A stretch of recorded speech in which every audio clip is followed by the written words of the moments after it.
அது தாக்கு பிடிக்கும் பலனளிக்கும் அப்படிங்கிற தலைப்பில் வள்ளியூர் கண்ணனை கூப்பிடுறேன். வள்ளியூர் கண்ணன் கிட்டத்தட்ட மிக நீண்ட அனுபவம் உள்ள ஆள். வணிகத்தில் மாத்திரம் இல்லை, நம்ம சங்கத்திலையும் ரொம்ப நாளாக இருக்கார். என்ன பாயிண்ட்டை சொல்கிறாருன்னு பார்ப்போம். ஐயா வாங்க. வாங்க வாங்க வாங்க.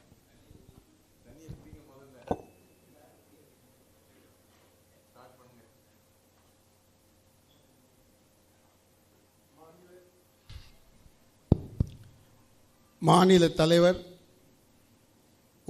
உட்பட அனைத்து நிர்வாகிகளுக்கும், மாவட்ட நிர்வாகிகள், மண்டல நிர்வாகிகள் அனைவருக்கும் முதற்கண் வணக்கம். நடுவர் அவர்கள் மிகச்சிறப்பாக ஏற்பாடு பண்ணி தந்திருக்கிறார்கள். மிகச்சிறந்த ஒரு தலைப்பு. அடுத்த தலைமுறைக்கு இதை எடுத்து செல்ல முடியுமா முடியாதா? நம்ம ரொம்ப போட்டு ஆராய்ச்சி பண்ண வேண்டாம். நம்ம எதிரணியில் சொல்லும் போது சொன்னாங்க,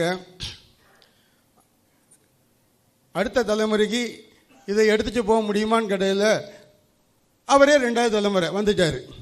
அதே முடிஞ்சு போச்சு மேட்ரு. அப்போ அடுத்த லெவலுக்கு வந்தாச்சு. இப்போ இன்னொன்று சொன்னார், இதை ப்ரூவ் பண்ணி சொல்லுங்க அப்படின்னாரு. என்னுடைய சன்னும் இந்த தொழிலுக்கு நான் வர வச்சுட்டேன். அவருக்கு தனியாக ஒரு தொழில் இன்றைக்கி ஆரம்பித்து 2 ஆண்டு காலம் பண்ணிக்கிட்டு இருக்கார். இது ஒரு செய்தி தான். ஆனால்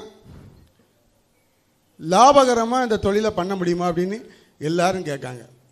நீங்கள் நம்பிக்கை வைங்க, லாபகரமாக பண்ண முடியும். அது இப்போ இந்த கம்பெனி தான் பண்ணணும், இத்தனை ஆண்டு தான் பண்ணணும் அப்படிங்கிறது யார் முடிவு பண்ணுதா? நம்ம தான் முடிவு பண்ணுதோம். ஒரு தொழில் லாபம் இல்லைன்னா நம்ம எதுக்கு பண்ண போகிறோம்? வேண்டாம், மாற்றுங்க. ஒரு தொழில் லாபமே இல்லை, நஷ்டத்தில் போகுது, யார் முடிவு பண்ணணும்? கண்டிப்பாக பண்ணணுது கட்டாயமா கிடையாது. நஷ்டமாகுதா முடிச்சிருங்க.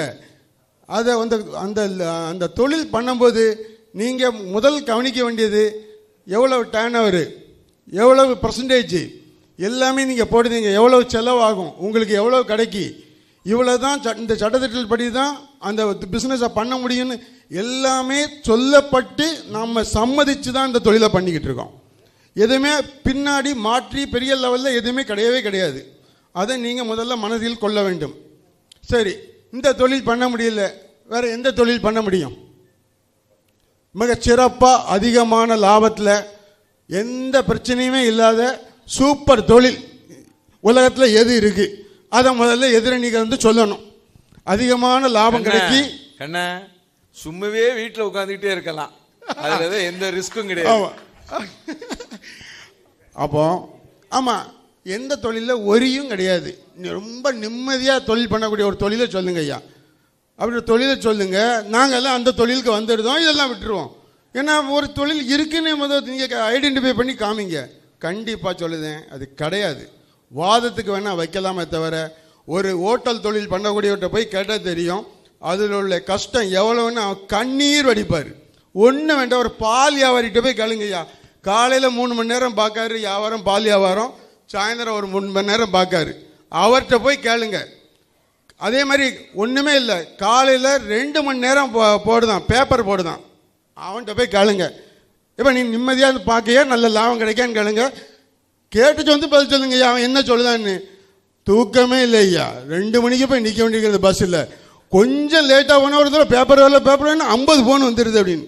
அவனுக்கு என்ன வருமானம் கிடைக்குன்னு நினைக்கிங்க? மாதத்துக்கு 1000 ரூபாய்க்கு அவன் 2 மணிக்கு முழிச்சு கிடந்து அவன் அந்த பேப்பரை எடுத்துகிட்டு வீடுகளுக்கு போடணும். மழை பெஞ்சாலும் சரி தான், வெயில் அடித்தாலும் சரி தான். அவனுக்கு ரம்ஜான் கிடையாதா? அவனுக்கு கிறிஸ்மஸ் கிடையாதா? அவனுக்கு தீபாவளி கிடையாதா? காரணம், நீங்கள் எல்லாமே ஒன்று புரிஞ்சுக்கணும். ஈஸியாக எதுவுமே இந்த உலகத்தில் கிடைக்காது. கடின உழைப்பு வேணும், ஓரளவு நேர்மை வேணும், அதில் ஆரோக்கியம் வேணும், அதில் சர்வீஸும் வேணும். சர்வீஸை பற்றி சொன்னாங்க, எனக்கு லாபம் மட்டும் போதுமையா, எனக்கு சர்வீஸ்லாம் ஒன்றும் வேண்டாம் அப்படின்னு. நான் சொல்லுவேன், ஒரு அதுலேயும் அவங்களே ஒரு பாயிண்ட் சொல்லியிருந்தாங்க, என்ன நமக்கு நிம்மதி வேண்டாமா அப்படின்னு. நீங்கள் சம்பாதிக்கிறதை விட சர்வீஸ் பண்ணி பாருங்கள், நிம்மதி அதிகமாக கிடைக்கும். பண்ணி பாருங்க ஐயா. நீங்கள் பண்ணக்கூடிய 100 ரூபா சம்பாத்தியத்தில் 50 ரூபாய் செலவு பண்ணி பாருங்கள், அந்த நிம்மதி எப்படி இருக்குன்னு பாருங்கள். இந்த கொரோனா பெட் எல்லாருக்கும் தெரியும். எஃப்எம்ஜி கம்பெனிகளை நம்ம எல்லாம் வந்து பயந்து மூடிட்டு உள்ள உட்கார்ந்துருந்தா எத்தனை பேர் இன்னைக்கு இங்கே உயிரோட இருந்திருக்க முடியும் நீங்கள் நினைச்சு பாருங்க. அதே மாதிரி மருத்துவ தொழிலில் உள்ளவங்களுக்கு ஏதாவது விடுப்பு உண்டுமா? ராத்திரி 2 மணிக்கு ஃபோன் பண்ணாலும் டாக்டர் வந்து நம்மளுடைய கஷ்டங்களுக்கு பார்க்கணும். அவர் அப்பந்தான் படுத்திருப்பார். அவர் அப்பந்தான். உங்களுக்கு பிரச்சனை வந்து இப்போ தான் நடந்திருக்கு. ஒரு வீட்டில் ஒரு சம்பவம், அவர் படுத்திருப்பார், நீங்கள் ஃபோன் பண்ணால் எடுக்கலைன்னா நீங்கள் எவ்வளோ வருத்தப்படுவீங்க? அவருக்கு என்ன நினைப்பாரு? சார் இவ்வளோ ஓபி முடிஞ்சிருப்பாரு, அது அப்புறம் ஒரு ஆப்ரேஷன் முடிஞ்சிருப்பாரு, படுத்த உடனே கூப்பிட்டா வரல, லட்சமாக கொள்ளையடிக்கான், ஆனால் கூப்பிட்ட உடனே வரல. அவன்கிட்ட கேளுங்க என்ன பிரச்சனைன்னு, அவன் சொல்லுவான். ஒரு டாக்டருக்கு நான் போனேன்னா ஒரு அரை மணி நேரம் பேசுறது தான் எனக்கு அவர் தரக்கூடிய, நான் அவருக்கு கொடுக்கக்கூடிய ஃபீஸ். கண்ணன் உட்காருங்க ஒரு அரை மணி நேரம் பேசிட்டு போங்க அப்படின்னு. எந்த நேரம் பார்த்தாலும் இப்படியே பேஷண்ட்டை பார்த்து பைத்தியம் பிடிச்சி போயிடுது. நான் பேசிகிட்டு இருக்கிறத பார்த்துட்டு அடுத்தது டாக்டர் அம்மா தான் பக்கத்து ரூமில் ஓடி வந்துடுவாங்க, ஏன்னா பேஷண்ட் அதிகமாக இருக்காங்க இவர் அனுப்புங்கன்னு சொல்லதுக்கு. அது அப்படி தான் எதுக்கு சொல்ல வரேன்னா, ஒரு தொழில்கள்லையும் அந்தந்த தொழில்களில் கஷ்டங்கள் இருக்குது. அதை வந்து நம்ம தான் எப்படி ஹேண்டில் பண்ணணும்னு நம்ம முடிவு பண்ணணும். எந்த தொழிலையுமே மிகச்சிறந்த தொழிலை ஆக்கக்கூடியதும் அதை வந்து லாபகரமாக ஆக்கக்கூடியதும் நம்ம கையில் தான் இருக்குது. அதை நீங்கள் மனதில் கொள்ளுங்கள், நம்பிக்கை வைங்கள். சரி விடுங்க, அதெல்லாம் விடுங்க. எஃப்எம்ஜி தொழில் அடுத்த தலைமுறைக்கு ஏன் கொண்டு போக முடியும்? நமக்கு இந்தியா மார்க்கெட் பொறுத்தப்பட்டுக்கும் நீங்கள் பார்த்துக்கிடுங்க, வேர்ல்டுலே பிக்கஸ்ட்டு கிட்டத்தட்ட almost rich population India, biggest market in world வந்து இந்தியா, டெவலப்பிங் கண்ட்ரி. இன்னைக்கு 3வது பொருளாதார மண்டலத்தில் உலகத்திலே இந்தியா வளர்ந்துருக்கு. எதனால? சில்லறை வர்த்தகம் அசைக்க முடியாது. உலக அரங்கிலே பொருளாதாரத்தில் வீழ்ச்சி அடைஞ்சிருக்கு. அமெரிக்கா வீழ்ச்சி அடைஞ்சிருக்கியா? இப்படி அமெரிக்கா பேசிருக்க, அமெரிக்கா வீழ்ச்சி அடைஞ்சிருக்கு. ஏன் இந்தியா வீழ்ச்சி அடையல? சில்லறை வர்த்தகத்தில் நம்பர் 1. எவ்வளவு சில்லறை வர்த்தக கடைகள் நம்ம இந்தியாவில் இருக்கோ அது வரை இந்த தொழிலை அழிக்கவே முடியாதுயா.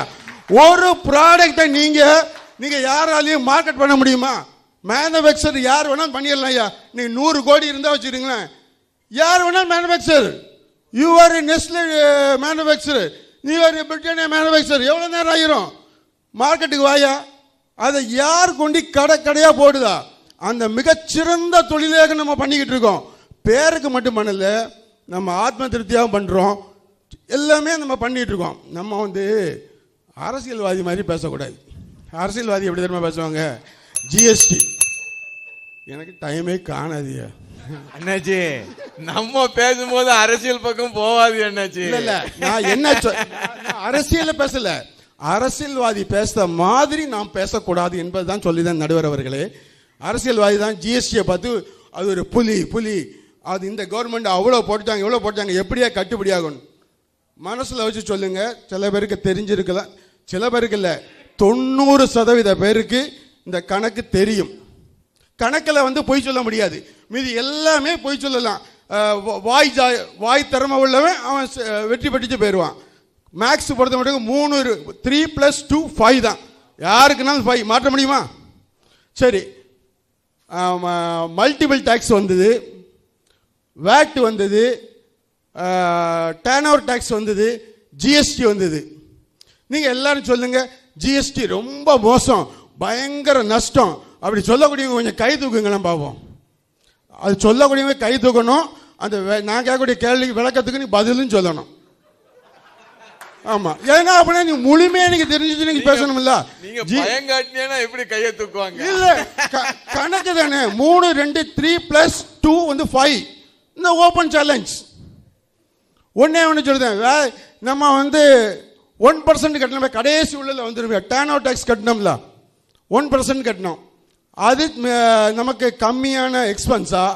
18% வச்சுக்கணும். இப்போ ஜிஎஸ்டியை 18% கட்டுறது நமக்கு கம்மியான இதா? என்னையா முட்டாள்தனமாக கேட்க, 18% எங்கே இருக்கு? டர்ன் ஓவர் டேக்ஸ் 1% தானே அப்படின்னு. கரெக்டா? இந்த மேக்ஸ் மட்டும் தான் பார்த்துக்கிடுங்க. இந்த மேக்ஸில் வந்து ஒரே சூசவம் தான் இருக்கு.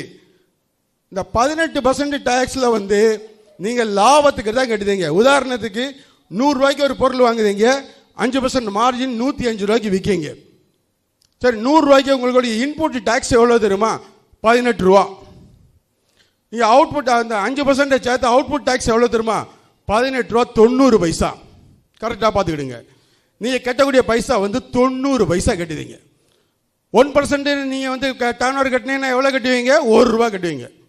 இப்போ புரியுதா உங்களுக்கு? ₹1 கட்டுது, 90 பைசா கட்டுது. கொண்டு போகணும்னு சொல்லி தானே ஐயா நம்ம இந்த நிகழ்ச்சி துவங்கும் போது மாநில தலைவர் அவர்கள் அடுத்த தலைமுறைக்கு மிகச் சிறப்பாக இதை கொண்டு போக முடியும் சொல்லி தானே கேக்கு வெட்டினோம். கேக்கு வெட்டி அவ்வளோ பேரும் கேக்கு சாப்பிட்ருக்கீங்களா ஐயா? சொன்ன வார்த்தையை பாருங்க, தலைவர் பேசுனதை பாருங்க. முதல் இந்த நிகழ்ச்சி துவங்குவதற்கு முன்னாலே சொல்லப்பட்டு விட்டது. நடுவர் அவர்களே, அதை நீங்கள் கவனத்தில் கொள்ள வேண்டும். கண்ணே, தலைவர் சொல்லிட்டாரு, செயலாளர் சொல்லிட்டாருங்கிறதுக்காக அடுத்த தலைமுறை கொண்டு போக முடியுமா கண்ணே? சரி, வேண்டாம். நீங்க பாயிண்ட சொல்லுங்க கண்ணே. சரி, வேண்டாம். பாயிண்ட் சொன்னாதான் அது எங்களுக்கு பயனுள்ளதா இருக்கும். அதை பாருங்க. சரி, வேண்டாம், விடுங்க. எதன் அடிப்படையில் இன்னைக்கு அவ்வளவு பேர் இங்க குழுமி இருக்கோம் சொல்லுங்க ஐயா?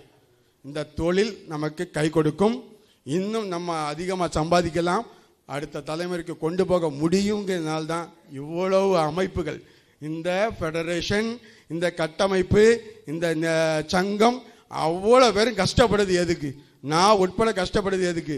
இது இப்போவே முடிஞ்சு போயிரும் சொல்லிதான் யாராவது இவ்வளோ தூரம் கஷ்டப்படுவோமாயா? இதுக்கு எதுக்கே சங்கம் போராடுறதுக்கு? அதனால் நீங்கள் நம்பிக்கை வையுங்கள்.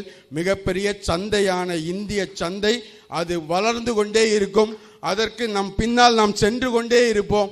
எல்லாத்துக்கும் ஒரு அப்டேஷன் உண்டு. அவர் சொன்னார் லக்ஸரி கார் தான் அவர் பையன் விரும்புதாருன்னு. ஆமாம், ஹைடெக்காக திங்க் பண்ணுங்க ஐயா, அடுத்தடுத்த லெவல் திங்க் பண்ணுங்க. நீங்கள் பழனி சொன்னார் உங்கள் அப்பா இருக்கும்போது ஒரு ஸ்டூல் போட்டு உட்கார்ந்தாரு, இப்போ ஏசி போட வேண்டி இருக்கு அப்படின்னாரு. நீங்கள் எவ்வளவு தூரம் வளர்ந்திருக்கிறீர்கள் என்று பாருங்கள். அதுதான் வளர்ச்சி. அடுத்த உங்கள் பையன் இதுவருடைய மேலே கொண்டு போவான். எது? இன்டர்நெட்டு, அப்புறம் பேம்டாப்டு, அங்கேருந்து ஆர்டர் எடுப்போம், அங்கே அப்படியே சப்ளை ஆகும். நீங்கள் ஒரு வேர் ஹவுஸ் மட்டும்தான் வைக்கணும், அடுத்த லெவல் பாருங்கள், அப்படி தான் வரும். அதனால நீங்கள் வந்து அப்டேஷன் இல்லைன்னா போக முடியாது. அந்த அப்போ பழைய மாட்டு வண்டியில் தான் போகணும், சைக்கிளில் தான் போயிட்டு இருக்கணும்.